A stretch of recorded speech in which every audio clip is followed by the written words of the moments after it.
Good morning, everyone. One Hey, sec. Michael. Morning. Good morning, Lawrence. Martin, Orlando. Morning.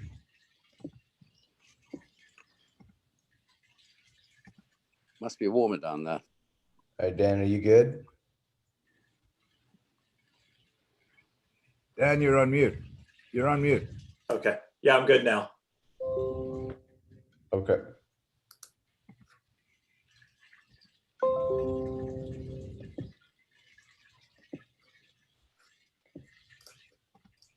All right, guys, it's all yours. All right. All right. So good morning, everybody. This is Lawrence Kazan Cassini in Florida and Dan Burke in Pennsylvania. And it's again, end of the week, Friday. It's all about mindset. Appreciate you all being on. And we've got an interesting program today, I think. But before I do that, I'd like to just obviously talk about my little mantra from Ogmandino. The slaughterhouse of failure is not in my destiny. I will persist until I succeed. So just saying that because we often have moments when we have doubts and self-doubts and all the rest of it. And the theme today is actually quite interesting. We're going to talk about an iceberg. So it's something that pertains to just about everything in life that we can look at. The iceberg is an illusion. So Dan, if you want to start, then I'll be happy to go on with.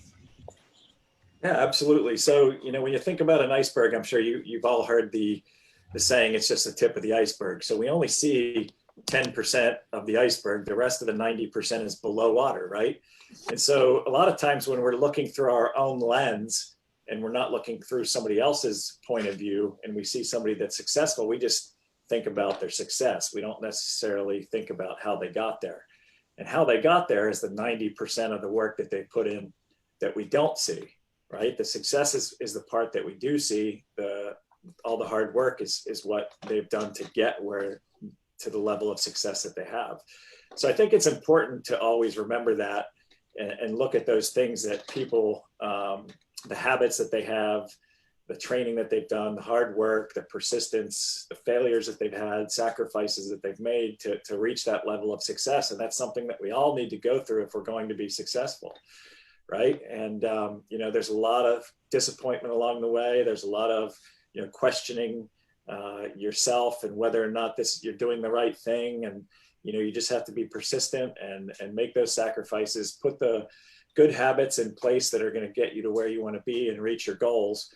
And, if you can do those things and work through those and persevere, you're going to be successful. Yeah, we look at the results of what we see, but we have no clue what's really below it. For example, I was just thinking the other day, the Olympic swimmer Phelps, he won, I don't know how many gold medals, I think it was 7 gold medals, and yet he suffers from depression. And he's had depression for a good part of his life. So he overcame, I believe, his depression by being absolutely slammed to be perfect in his swimming. So, we have our problems, we have our apprehensions and so on. But if we stay focused on what is the goal, and then what we see from other people, we think, oh man, that guy did this and Michael Jordan did that, and how come, he's just fantastic, but he failed his way to the top. He missed tens of thousands of nets to get into that, to be where he is. We don't think about that. Up at 4 o'clock in the morning, 10 hours of practice every day to become that perfect machine. Yeah, it takes a lot of practice. It takes a lot of grit and determination to be successful. And you brought up Michael Jordan, and he has a great quote. He said, "I've missed more than 9,000 shots in my career. I've lost 300 games. 26 times I've been trusted to take the winning shot and missed. I failed over and over and over again in my life, and that's why I succeed. Failure is a huge part of being successful, right? Because it teaches you a lot of different things. It teaches you what you were doing wrong. It teaches you that you need to pivot and change what you're doing, or practice more, put in more hard work, be more persistent. All of those things that are below the tip of the iceberg, that are below the water that nobody else sees, right? And we just need to be cognizant of those things and not worry about what other people, how they view our success, because they don't know what we've done to get to that level of success. And so I think that's super important. And hard work is one of the top things that are going to lead to that success. You just have to work hard. It's what creates success.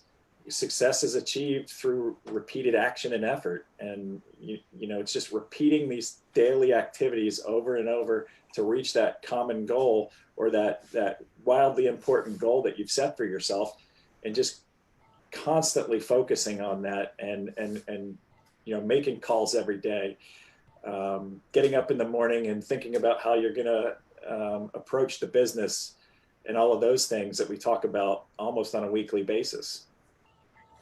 Yeah, and the things we have to overcome are in our mind. We have to overcome the challenges that we have. We fail once, we fail twice, and then we say, "Oh, I can't do this." So we've got to understand that it takes courage, it takes persistence, it takes perseverance, it takes dedication, it takes absolute focus to be able to reach the goal that we're looking at, or that we would like to attain. So if we don't have those qualities, that's why Ogmandino says, "I will persevere, I'll persist until I succeed. The slaughterhouse of failure is not in my destiny." And that is if you absolutely sure of what you want. And that's the big thing to start with, was the goal setting and all the stuff that we talked about sometimes, that we've talked about. But we've got to absolutely know that it's, to get to the top, or to get to what we want, is a bunch of twists and turns and backwards and forwards. We used to call this the cha-cha. You take 4 steps forward and 3 steps backwards. Or sometimes it was 3 steps forward and 4 steps backwards. But you just got to stick in there. Yeah, and you mentioned goal setting. Goal setting's great, but if you don't have discipline, goal setting doesn't mean anything. Success is facilitated by good habits, and good habits are built by discipline. And you can have all the good habits in the world, but if you're not disciplined to perform those habits daily, you're probably not going to go anywhere. And so, discipline and good habits also, there's a lot of sacrifices that come along with performing those tasks that are going to get you to be successful. And successful people constantly need to make sacrifices. It's just a way of life if you're going to be successful, or if you've been successful. It's an inherent part of your daily operation. You just have to make sacrifices. You have to make, stick to your goals. You have to be disciplined. And if anything extraneous comes up during the day, unless it's super important, you just have to put your nose to the grindstone, stick to those habits, stick to that discipline, and get the things done that you need to get done to reach that wildly important goal and be successful. You've probably heard the saying that success depends on how much you're willing to sacrifice. Why is that true? Because most people like to stay within their comfort zone. By sacrificing a life of ease and pleasure, you automatically start to set yourself apart. So you set yourself apart by those sacrifices that you make, with the goal setting that you do, and the discipline that it takes to stay focused on those things. Yeah. So just thinking, if a bamboo tree, if you look at a bamboo, you plant a little part of the bamboo, you don't see any growth for 5 or 6 years even, because it's building its root system. It's building its root system. And then in another year, it shoots up like, I don't know how many feet. But the reason it can shoot up like that is because it's done all the hard work of building its root system, building its stability, its food chain, and so on, so that when it's ready, then it's ready to shoot up. think about a 50-story building. It probably takes a year just to do the foundations, because the stronger the foundation, and you can't see the building yet, nothing happens. But then suddenly, when the foundations are done, then the building shoots up. But it's taken a year for the foundations to be set in place. Yeah, that's a lot of like our business, right? You know, we need to set a solid foundation and nurture that foundation to be able to build a strong structure on top of that, right? And so if we can, you know, we talk about getting to Ruby a lot, and getting to Ruby is setting that foundation of 4 lockers, 4 people that are going to be your board of directors for your business. And then, you know, once you have that solid foundation, you just continue to grow on that, and you duplicate with that foundation that you've set, right? And so it's a lot like the bamboo. You're spending a lot of time in the beginning preparing that foundation so that you can be successful later on. And so you know that's a big risk, because you're putting a lot of time and energy into creating that foundation. And if you don't, you know, probably you could possibly risk you know, flopping as being successful in that business. So risk scares people away, but those who are successful see risk in a different way. They see it as an attractive thing. It's without risk, there's no reward. So, you know, I've taken tons of risks in my professional career, and some of them I've been successful and some of them I haven't, but you learn and you live. And as long as you can make a educated decision on how, you know, risk versus reward, and you make the correct decision that there's going to be more potential reward at the end of it, then I think you're going to be successful. And you know, failure is part of that. Failure's part of that. Doubts, having doubts in yourself, having doubts in this business, or any business for that matter, any walk of life. Could be a relationship. You know, there's doubts in everything that you do, but they don't. You know, successful people don't allow those doubts to cripple them from taking action. Yeah, and I think we should embrace failure, so long as we learn from it. You know, if we fail and we just cross our arms and we say, "Oh, we failed," then you're a failure.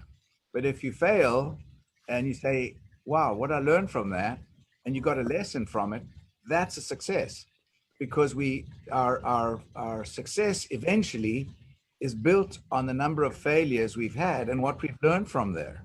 That's where our strengths come from. So on this thing about the iceberg, I just wanted to show up. I've got 3 props that I've got today. So the first one I'll say is this one here. This is my prop. It's an apple. So we look at this and we say, okay, big deal, it's an apple. Well, think about this apple. Where did it come from? Some farm in Pennsylvania. Think about the rain, the sun, the soil that produced this apple. Who picked it? Who packed it? Who shipped it? You know, it's a miracle of the universe that is on my plate. And I take it for granted. I just take it for granted. But if you really think about it, so many people and things are involved with getting this apple to my plate. That's the first little prop. The second prop I want to show you is this one, which is also exactly apropos what we're talking about. Here we've got a Life Pack Nano, which we take, it's a Life Pack, or Life Pack Nano in this case, which we take for granted. Well, just think about this for a minute. How did we get to this Life Pack Nano? The company's 36 years old. It didn't just produce this great product by accident. How many trials did it do? How many times did they had to tweak and adjust? And then how do we get it? Think about the corporation that's behind it. The training of the staff, the synchronization of all the scientists, the packaging, you know, there's everything involved with that, and it's a whole iceberg below which we can't see. All we see is this, and we take it for granted. Same as the scanner. The scanner we see, and it's just there, but we spent the company spent over $100 million to develop that perfect device for us. So, it's not just something that miraculously appeared. There's a huge amount of work that we can't see that's done. The scanner, the technology, Raman spectroscopy, all of these things. And the last thing is that I wanted to say is never judge a book by its cover. We look at a book, this one has absolutely nothing. But guess what? The contents are pretty fascinating. This is a little Bible, but it's got nothing on it. It's just a black cover. But the contents are wow. So we look at something and we don't understand really what's beneath it. And that's what we've got to start looking at with much more dedication and thoroughness. And that's what I said in the very beginning. If we look at life through our own lens, if we look at life through a telephoto lens, for example, for anybody who knows anything about photography, you're really focused in on something. So if you have a landscape and you're focused in on an animal, that's all you see is that animal through that lens, right? You don't see the beautiful landscape, the ocean in the foreground, the nice car parked next to the animal, whatever it may be, because you're so hyper focused on that one little area, right? And so if you take a wide angle lens and you look at the same thing through the wide angle lens, you're going to see all of those extraneous things. You're not going to just see the animal that you were focused on with the telephoto lens. You're going to see everything in that picture frame that makes that picture beautiful. And so, it's the same thing with success. If you're looking at somebody's success through only your lens, all you're going to see is that success. If you look at it through a wide angle lens, or the 90% that's below the surface of the water, you're going to see something completely different, right? You're going to see all those things that made that person successful. And so if you're willing to take risks, focus, create goals, be persistent, fail over and over again, get yourself back up, take massive action, create wildly important goals, sacrifice every day, build good habits, and work hard, you'll be successful, right? Those are the foundations for success. Not always, but probably a majority of the time, successful people go through all those different trials and tribulations to get where they've been. And from the other aspect, when you look at somebody or you talk to someone who's not quite on the same wavelength, and I say that in a generous way, they may be in a completely different wavelength over there somewhere, then we can't judge that person just by what we see. We've got to see what has caused that he feels that way. So we speak to a physician, for example, who we want to put a scanner with, and he's absolutely not interested in even talking to us. Why? Because he's so busy, he's so stressed, and his income is eroded, and a lot of other things going on. So then we've got to try and understand that person has reached that point of non-connection because of some valid reasons, and we don't just discard that. That's where the art of overcoming objections, in my opinion, comes, when we can discuss what is below the surface that we can't see.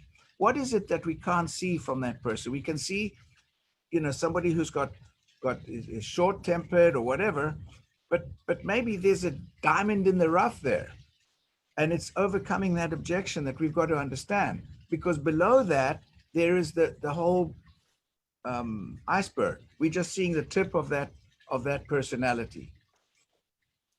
Absolutely. And one of the things that probably drives me crazy more than anything is when I'm looking through LinkedIn for prospects, I'll go through 100 people and I may discount somebody initially, and I'll go through 5 or 10 more people, and I come back and I'm like, what if that one person that I just discounted is the one? And I go back every single time. I go back to that person, right? Because you never know in this business. There's a diamond in the rough around every corner. And how do we personally validate success, or what is success to us? It's different. Success is different to every single person. And so you just need to figure out what success is for you and do those things that are going to make you reach the level of success that fits that definition for you. And so I was reading an article the other day about a gentleman, Johnny Kim. He's a Navy SEAL, he's a doctor, and he's an astronaut. Do you think he's been successful? I think he's been successful because he's done 3 very, very difficult things. He's made the sacrifices. He's persevered. You know, all those things that I hold dear to being successful, he's done all those things in 3 different capacities or 3 different professions. And one thing that really resounded with me is a quote that he had. He said, "I'm not gifted. I'm not smarter than everybody else. I'm not stronger. I just have the ability to stick to a plan and not quit." Right? And if you can do those things, do that, you're going to be successful, or it's gonna get you one step closer to being successful. Yep. And in our case, we've got every single possible tool available to us. The company has the know-how, we have the know-who. We've got to just apply these things. We don't have to invent anything. It's all there. So it's actually exciting to think that we can just step in. It's like stepping into a ready-made house, furnished and everything. All we got to do is live in it. In this case, we're stepping into a business that is already established. It's got all its infrastructure in terms of call centers and products and distribution centers and so on. It's all done. One of the things I love about this company is that they've been successful for 36 years, right? And this past year was probably one of the best years they've ever had, but they're still willing to innovate to be even more successful. So we have some super exciting things coming down the line.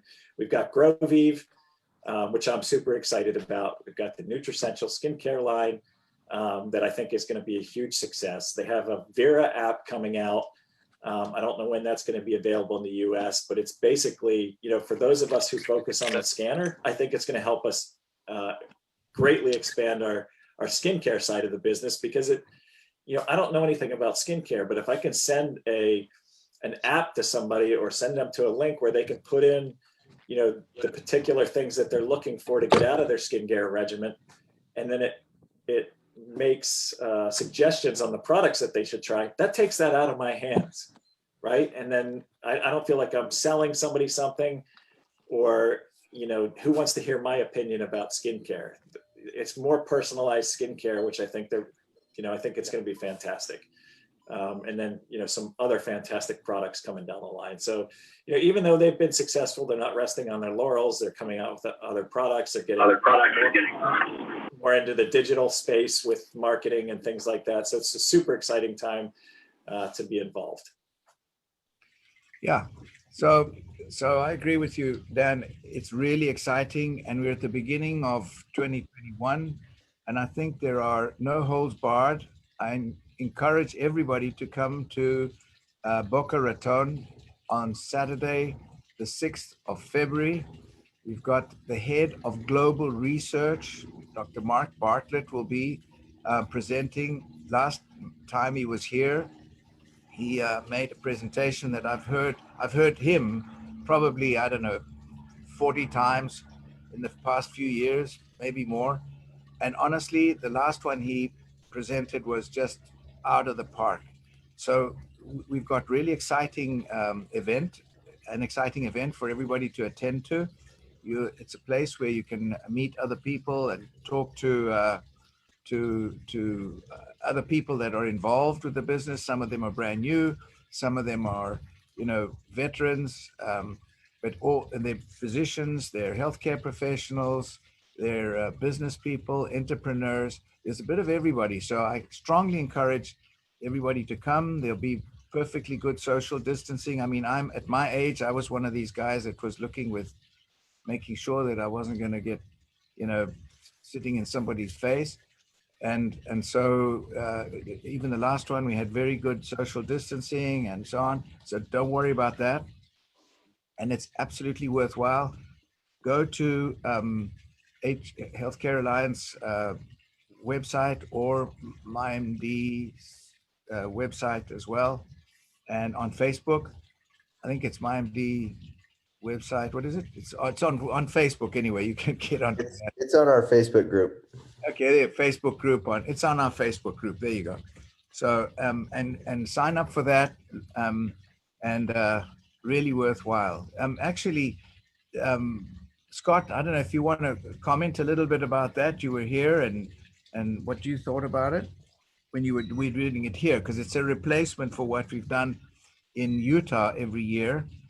Since it's closed for the moment, we're doing this as a sort of, well, I don't say consolation, but it's a way to, go ahead. No, it's great. We're excited to be able to have a meeting and host it in Florida. I'm grateful for the Florida group and to Steve and yourself and Michael Cook and others that are making it possible to have that. It'll be good to have Mark Bartlett down there and everything else. So February 6th, we're gonna try to do it every few months down there. Hoping to get back to Utah probably more towards the summer.